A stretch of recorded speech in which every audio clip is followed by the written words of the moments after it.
All right, well, good morning. So this morning we're going to continue in our studies. We've been looking at King Jehoshaphat and his reign and just working our way progressively through that time period. And this is our fourth class. And just as a little bit of bring us up to speed, last week we looked at chapter 17, and chapter 17 was really all good things. It talked about how King Jehoshaphat ascended to the throne, and spiritually, and as a king, he was doing all the right stuff. He strengthened his nation. He put all these garrisons out there to make sure that people were safe. We read about how he sent out these Levites and officials to educate the people in the ways of the Lord. And he sent them all to their different cities so that they could learn God's ways. And we didn't really get quite to the end, but if you read through the whole chapter, God really blesses him. All these neighboring groups like the Philistines, they bring him tribute. His own people bring him tribute. And this morning when we open up in chapter 18, it says, "Now Jehoshaphat had great riches and honor." And that kind of wraps up where we were last week. He's at this really high point. Unfortunately, today's what we're going to look at. He makes some very bad choices. And the bad choices he makes are going to have devastating consequences for generations to come. So if we're in 2 Chronicles chapter 18, can we go ahead and maybe just read the first 3 verses? We'll just kind of work our way through this in chunks. Now Jehoshaphat had great wealth and honor, and he allied himself with Ahab by marriage. Some years later, he went down to see Ahab in Samaria. Ahab slaughtered many sheep and cattle for him, and the people with him, and urged him to attack Ramoth Gilead. Ahab, king of Israel, asked Jehoshaphat, king of Judah, "Will you go with me against Ramoth Gilead?" Jehoshaphat replied, "I am as you are, and my people as your people. We will join you in the war." All right, thank you. So we talked about this in some of our earlier classes, but one of the things that really sets Jehoshaphat apart from previous kings of Judah is his relationship with the northern kingdom of Israel. Because at this point in history, there's now 2 kingdoms. You have the northern kingdom and the southern kingdom. And ever since they've split, every other king that's preceded Jehoshaphat, we read about how there was war between that kingdom and the northern kingdom all their days. And this is kind of the state that has been going on for a long time. But what happens now with Jehoshaphat is that foreign policy is going to completely reverse itself.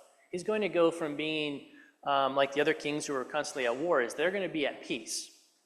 And he's going to take it a step further. And we've talked about this before, but you look at different ways that nations align themselves together, and you've got, at least that I could think of, about 3 types of alliances. You've got military, economic, and then what really doesn't exist so much today, but was very big back then, was marriage alliances. You would make yourself family with this other kingdom, and then now you guys are supposedly tight, you're friends, you're not going to attack each other.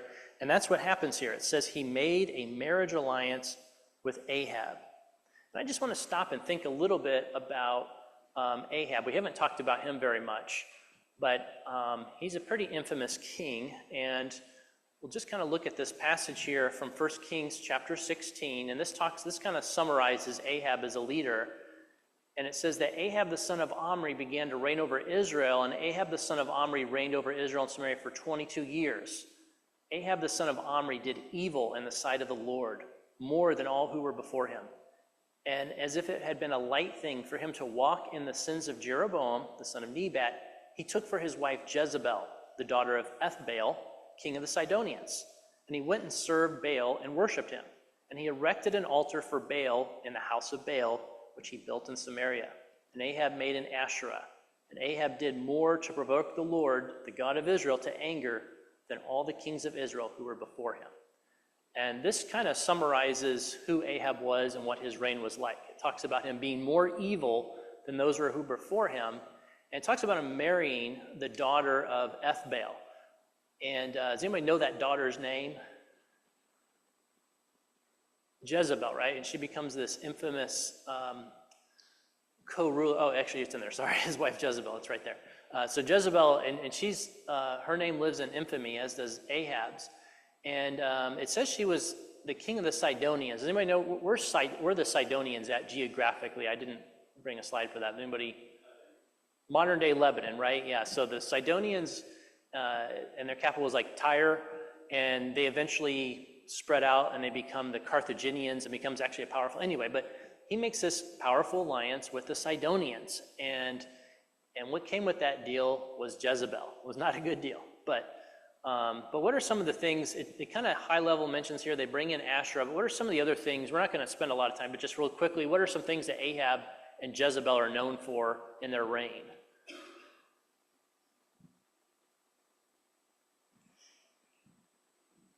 They brought in a lot of prophets for Baal, about 400 at one time.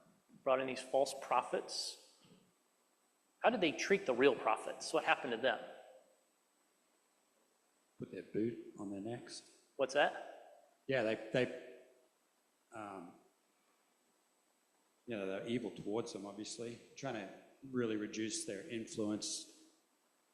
Yeah, and they killed them too, right? There were times where she tried to wipe them out and they had to go into hiding.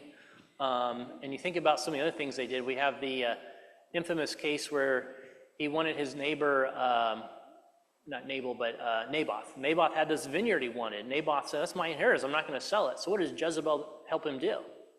They kill the guy. They killed and murdered this innocent guy. And it becomes this, anyway, the thing about, Ahab is he was this wicked king who worshiped false gods. And on top of that, he brings in Jezebel, and she was a murderous person. She killed the prophets of the Lord, and she killed this guy, Naboth. And so this is what really defines their time in leadership of Israel, just really bad stuff. And so you read this about their history, and then you read about Jehoshaphat making an alliance with them, and you start to scratch your head. You're like, what is going through this guy's mind? And I just want to take it a step further to understand what this alliance looks like. And what we're going to see is the marriage alliance he makes with Ahab, it was actually his oldest son, whose name is Jehoram. And Jehoram, we'll look at eventually later, is he's the son who succeeds him as king, and he's the guy he sets up with Ahab's daughter. And if you look at 2 Chronicles chapter 21 and flip over there, just looking ahead a little bit, it gives a little bit more details about what this alliance looked like. 2 Chronicles 21, verse 6. We learn that, and this is after Jehoshaphat dies and Jehoram reigns, and it says that he walked in the ways of the kings of Israel as the house of Ahab had done, for the daughter of Ahab was his wife, and he did what was evil in the sight of the Lord. And so this makes a direct connection between his bad behavior and the wife that his father set him up with. So Jehoshaphat, chapter 17, looks like this very godly man, and then he makes this horrible alliance with the northern kingdom. And of course, her name is, flip over to chapter 22, verse 2, it talks about Ahaziah was 22 years old when he began to reign, and this is his son, the son of Jehoram.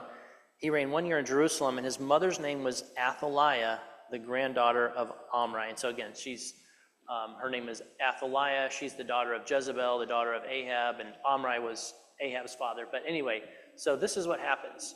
And, this is in Ezekiel, and it's not talking about them particular, of course, but it has an expression that's a proverb. It says, like mother, like daughter. And Athaliah, the daughter of Jezebel, is very much like her mother. We'll see this eventually, that this brings a lot of problems into Israel. And so again, you just start to scratch your head, and there's a lot of different thoughts that people have. We're not really told what his motivation is. But there's a lot of debate. Why in the world would this godly guy, Jehoshaphat, enter into an alliance with such a wicked kingdom? And I don't know if anyone has any thoughts on that. I'm looking forward to your thoughts. What's that? I'm looking forward to your thoughts. I don't know. I mean, it doesn't tell us. So I will, I've read different perspectives. I think, so years ago they did like a youth conference, a Christadelphian youth conference on this, and they really emphasized that he was in some misguided way trying to bring about unity between Israel and Judah. And the thought process being, if my son marries his daughter, maybe what could happen is you go from having these two divided kingdoms to a united Israel. That's what some people suggest. And as we read through this chapter, there's some things that happen here that I'm like, I don't know if he had good intentions. Like, I think Jehoshaphat was just making, I think it was pragmatic. Because you think about it from a purely humanistic perspective, what value is there in bringing about peace with Israel?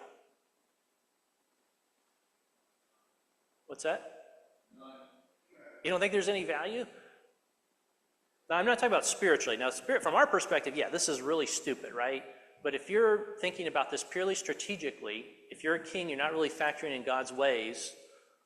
Even the same thing with his father. Asa makes a deal with the king of Syria to help him against Israel. Was that successful? It worked, right? Baasha had to stop what he was doing, but it displeased God. So humanly speaking, it was actually smart, but spiritually it was disobedience to God. And I think Jehoshaphat is thinking, like, if you have peace with your northern neighbor, think about the United States. We live in peace. We don't worry about being invaded, right? Because we're friends with the Canadians, we're friends with the Mexicans, and historically, there's been some troubles recently, but historically we had these like really strong alliances, and it means peace. You don't have to worry about being invaded. And so I think there's some value in that, humanly speaking. Brother Randy, I think, has a comment. Maybe at the bottom of his heart, he's saying, we are brethren. We are the 12 tribes. And if we can work together and not be at war all the time, like you were saying before, it's got to be for the better. Yeah. Yeah, I think, Brother Perry. When I was really young, just coming to the truth, I remember having this sort of idea where, me being in the truth is going to rub off on this person, and it didn't. And so if he had that idea and went down that road, it really, really backfired on him. Yeah, and so maybe he thought that, hey, if we join back together, because one of the reasons, why does, they keep talking about the sins of Jeroboam. What are the sins? Why did Jeroboam set up these idols? What was his thought process?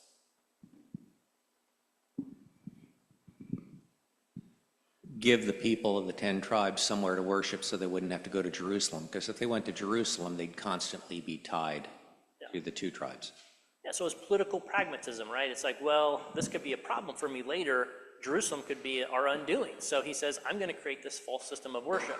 So perhaps Jehoshaphat even thought, hey, look, if we're united again, that removes this temptation, this need for these false idols. Maybe the people will start coming back to Jerusalem. So maybe there was some misguided good intentions. Who knows? The scriptures don't tell us what his motivation is. He does later on in the next chapter find out it is very wrong, and he gets rebuked for this.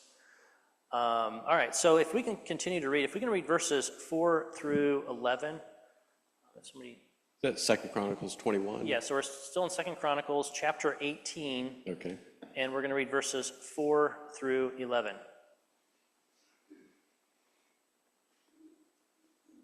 And Jehoshaphat said unto the king of Israel, Inquire, I pray thee, at the word of the Lord today.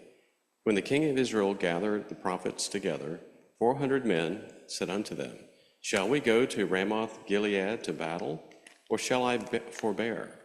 And they said, Go up, for God shall deliver it into the hand of the king. But Jehoshaphat said, Is there not here besides a prophet of the Lord, that we might inquire of him? And the king of Israel said unto Jehoshaphat, There is yet one man whom we may inquire of, the Lord, but I hate him, for he never prophesieth good concerning me, but always evil. The same is Micaiah, the son of Imlah.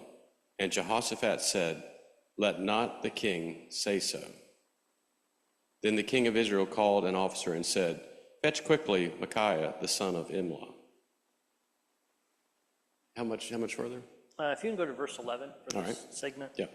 Now the king of Israel and Jehoshaphat, the king of Judah, sat each on his throne, arrayed in their robes, and they sat in an open place at the entrance of the gate of Samaria, and all the prophets prophesied before them. And Zedekiah the son of Chenaanah made him horns of iron, and said, Thus saith the Lord, With these shalt thou push the Syrians until they be consumed. And all the prophets prophesied so, saying, Go up to Ramoth Gilead and prosper, for the Lord shall deliver it into the hand of the king. All right, thank you. So I pull up a map here. Maybe not easy to see up there, but just to give a little idea of what's happening here in this situation. So there's really three kings involved in this. You've got Judah, who's down south, and where that red star is, that's Jerusalem. And if you can see up there where there's that yellow star, that's Samaria. And you kind of recall that his father, Ahab's father, moves the capital of Israel to Samaria. And sometimes in prophecy, they refer to the northern kingdom as Samaria. It gets a little confusing. Sometimes it's Israel, sometimes it's Samaria. It's the same kingdom. It just gets referred to different things. But that's what happened. You have this divided kingdom. So Judah, he goes up from Jerusalem, and he's traveled up to Samaria. Now, it's kind of interesting that in the beginning, did it say he went up to the king of Israel? It says he went down to Ahab in Samaria. And you kind of see that in the scriptures, is that a lot of times where somebody leaves Jerusalem and goes somewhere they shouldn't, they're going down somewhere. It's not going up. Even geographically, they're north. You see that like in the parable of the Good Samaritan, right? The guy that leaves Jerusalem, he's going down somewhere. But he wasn't actually going south. He was heading another direction. Anyway, so this is just kind of verbiage, but it's like you're going in the wrong direction. You're going down. So he goes to Samaria in Israel, which is north of them. And if you see up in the top right, you see where it says Aram. So that is, I believe that's the same as Samaria, Syria. Let me make sure I'm not, Ammon. Anyway, so Syria is up in that area. So I don't know if it was Aram or Syria at this time, but it's the Syrians that they end up going to war with. And what happens is, if you look down here on the eastern side of the Jordan River, can everyone see where Ramoth Gilead is? Kind of out? About halfway up. Yeah. So it's kind of on the far right side of the screen, if you're looking at it, there's Ramoth Gilead. And just as a little background, what had happened earlier is that the king of Israel and the king of Syria have been having these back and forth battles between each other. We won't go back and look at them, but they're recorded in 1 Kings chapter 20. And what happens is this king of Syria, his name is Ben-Hadad, and he actually took an army and went up against Samaria. And the Lord actually delivered him. Even though he's this wicked king, we see throughout Ahab's life, God actually still works with him. And he delivers him from the Syrians. And then what happens years later is the king of Syria goes back to war against him. And this is the place, remember where he has his prophets tell him, well, their God is a God of mountains. Our gods are God of the plains. And so we're going to fight them out in Athek is the name of this place. They have this other battle. But what happens again? The Lord delivers him. And he actually delivers the king Ben-Hadad into his hands, and he was supposed to kill him. But he doesn't do that. What he does is he makes a deal with him. The king says, you know what, I'll give you back all your cities, and you can actually have markets or something like that. I forget how he words it. You can have markets in some of our cities and make some money off of us. So instead of doing what God told him to do, he makes a deal with Ben-Hadad, and he lets him live.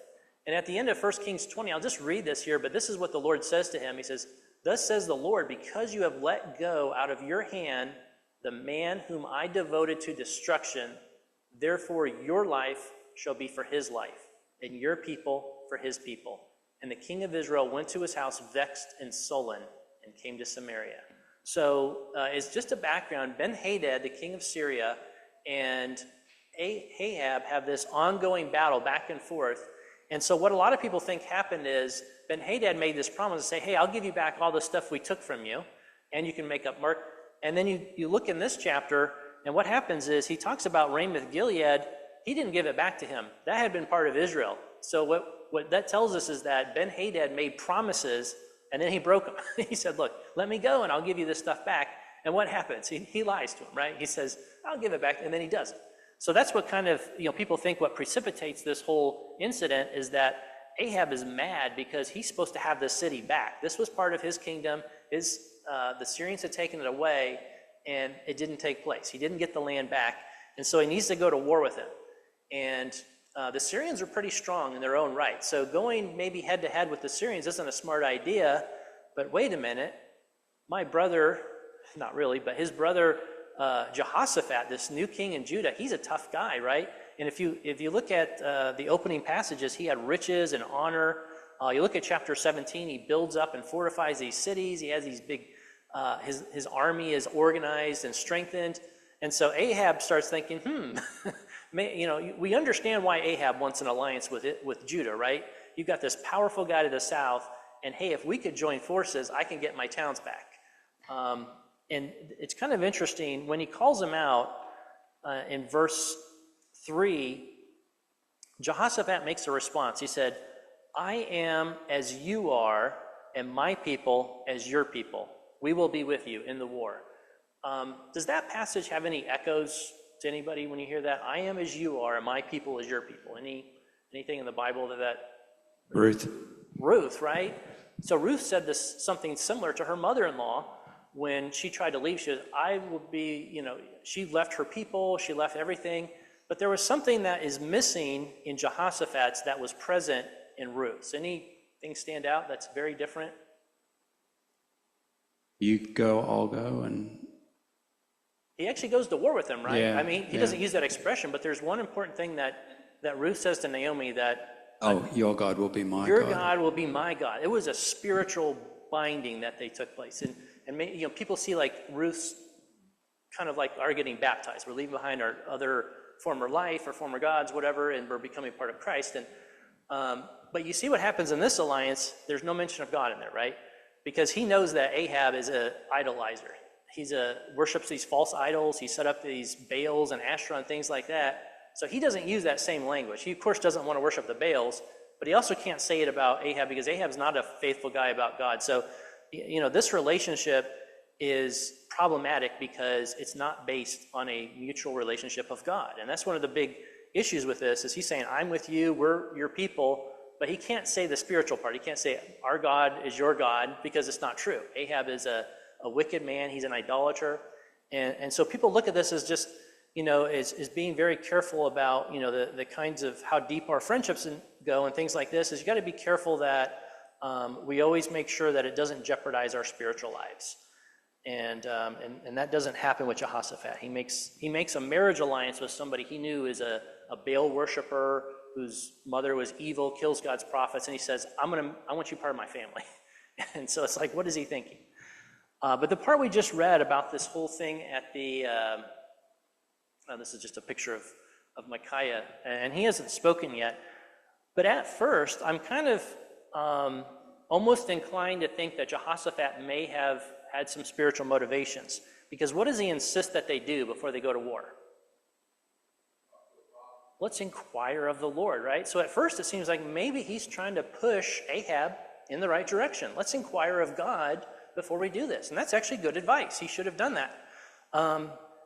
Thinking about that, inquiring of the Lord, I'm always a little bothered because Jehoshaphat brings this up rightly. Do you think he does it a little too late? And what I mean by that is, does it tell us anywhere that he inquired of the Lord before he went up and joined Ahab?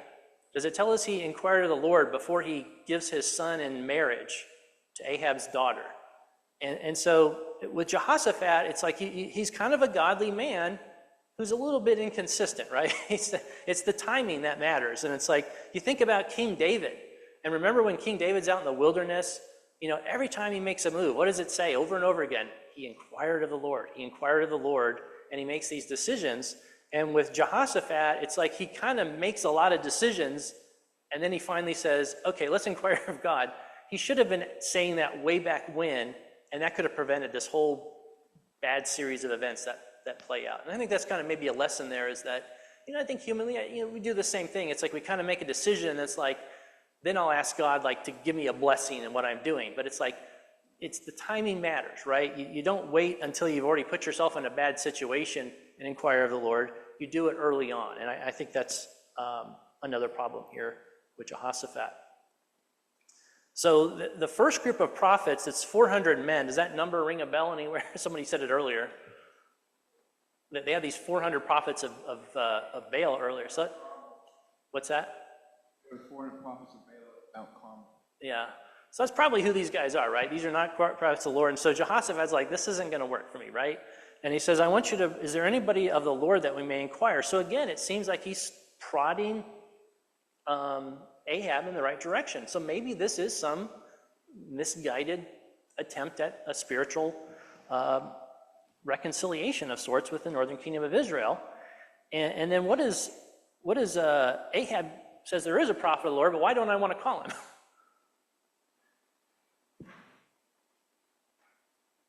Well, because he never tells him what he wants to hear. He never tells me what I want to hear, right? And I don't like reading the Bible. It doesn't tell me, like, that's not how I want to hear, right? And that kind of thing exists. But what does Jehoshaphat do to the king? What does he say to him?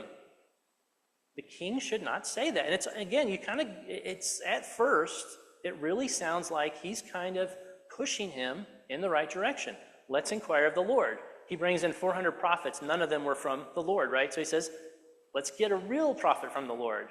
And then he kind of starts getting snarky about, I don't want to get this guy because he's bad news. And then he says, you shouldn't say that. And so what the king does is he actually does end up bringing in a prophet of the Lord. The guy's name is Micaiah. And I don't know if I'm pronouncing that right, but anyway, he's a prophet of the Lord, and he's brought in because of all the prodding and suggesting of Jehoshaphat. So up to this point, I'm starting to think maybe in some way he is trying to push him in the right direction. So can I ask somebody to read 12 through 27? What chapter, sir? Oh, I apologize. We're still in 2 Chronicles 18. And if you want to divide that up, it's fine. But 12 to 27 is kind of the next segment of what we're looking at. Yep. And the messenger that went to call Micaiah spake to him, saying, Behold, the words of the prophets declare good to the king with one assent. Let the word, therefore, I pray thee, be like one of theirs, and speak thou good. And Micaiah said, As the Lord liveth, even when my God saith, that will I speak. And when he was come to the king said unto him, Micaiah, shall we go to Ramoth Gilead to battle, or shall I forbear? And he said, Go ye up, and prosper, and they shall be delivered into your hand. And the king said to him, How many times shall I adjure thee that thou say nothing but the truth to me in the name of the Lord? Then he said, I did see all Israel scattered upon the mountains as sheep that have no shepherd. And the Lord said, These have no master. Let them return, therefore, every man to his house in peace. And the king of Israel said to Jehoshaphat, Did I not tell thee that he would not prophesy good unto me, but evil? Again he said, Therefore hear the word of the Lord. I saw the Lord sitting upon his throne, and all the hosts of heaven standing on his right hand and on his left. And the Lord said, Who shall entice Ahab, king of Israel, that he may go up and fall at Ramoth Gilead? And one spake, saying after this manner, and another saying after that manner.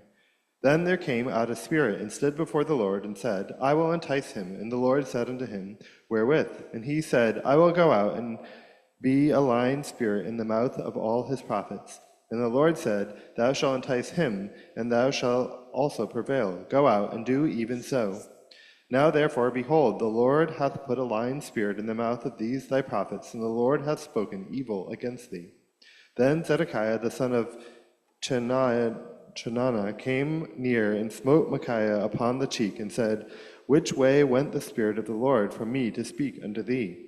And Micaiah said, Behold, thou shalt see on that day when thou shalt go into the inner chamber to hide thyself. Then the king of Israel said, Take ye Micaiah, and carry him back to Amon, the governor of the city, and Joash the king's son, and say, Thus saith the king, Put this fellow in the prison, and feed him with bread of affliction, and with water of affliction, until I return in peace. Micaiah said, If thou certainly return in peace, then hath not the Lord spoken by me. And he said, Hearken all ye people. All right, thank you for reading that. So yeah, you read this next section. So he brings this guy Micaiah, and I find it interesting. Micaiah at first just says, he said, just go ahead and do what you want to do. Any thoughts on that, why he doesn't give him an honest response right away? This would make a great play. Great play.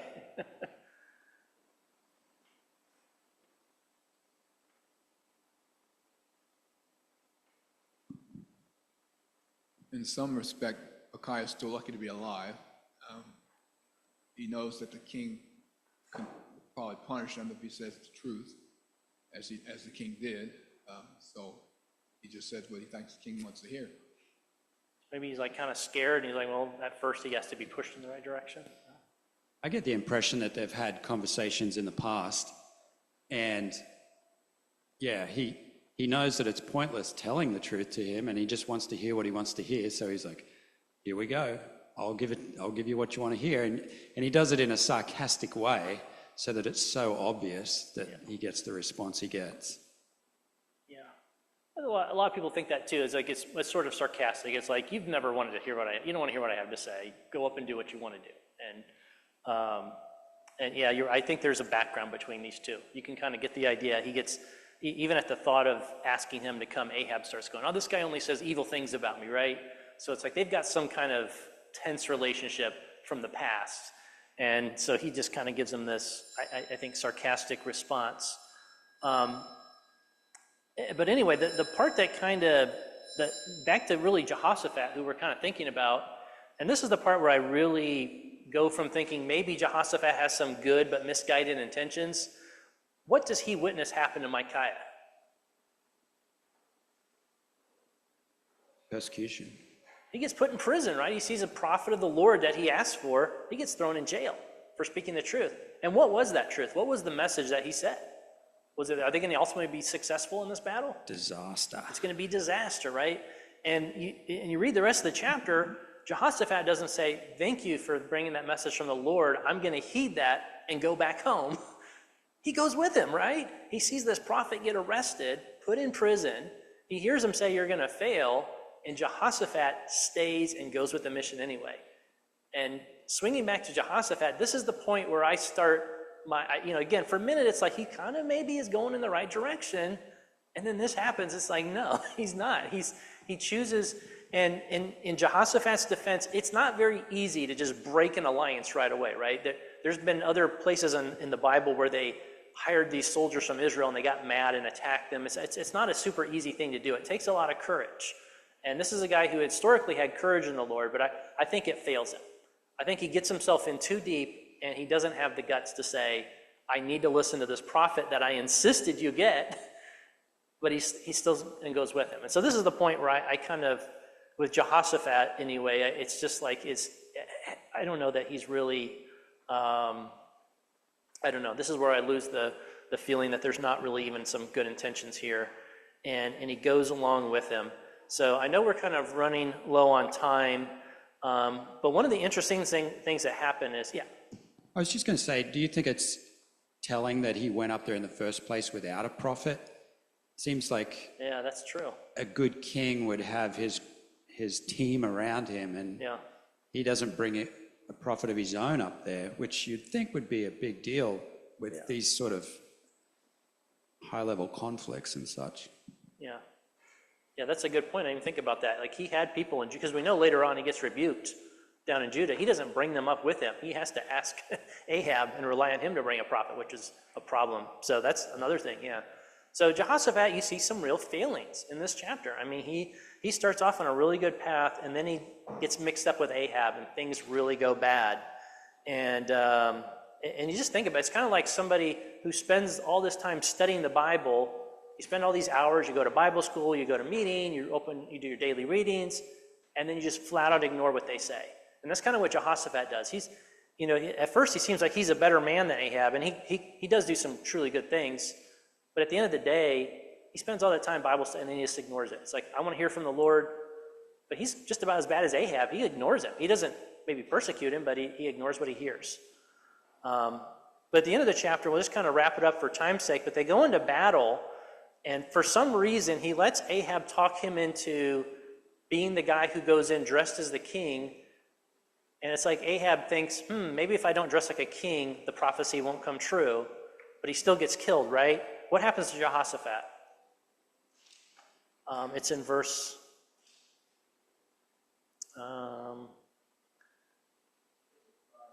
31. He gets in trouble. They start to close in on Jehoshaphat, and he sees the danger. And he cried out, and the Lord helped him. And in some ways, there's kind of some comfort here, because I think, at least for myself, I can kind of relate to Jehoshaphat. Here's a guy who tries to do the right things, but makes mistakes, right? but God is merciful, and he actually helps him out in this situation. He cries out, and even though he's done stupid things, he shouldn't be here to begin with, God hears him, and he actually saves him. And so anyway, I think one of the takeaways is here's a guy who makes some bad choices. At least in this instance, God does show some mercy, and he does spare him and bring him back home safely. But anyway, that's kind of today's class. Next week, God willing, our hope is to continue in the studies. Chapter 19 is going to discuss the Jehoshaphat goes back home and he does some judicial reforms, and we'll kind of talk about some of that and really how justice plays into the role of a king. So thank you.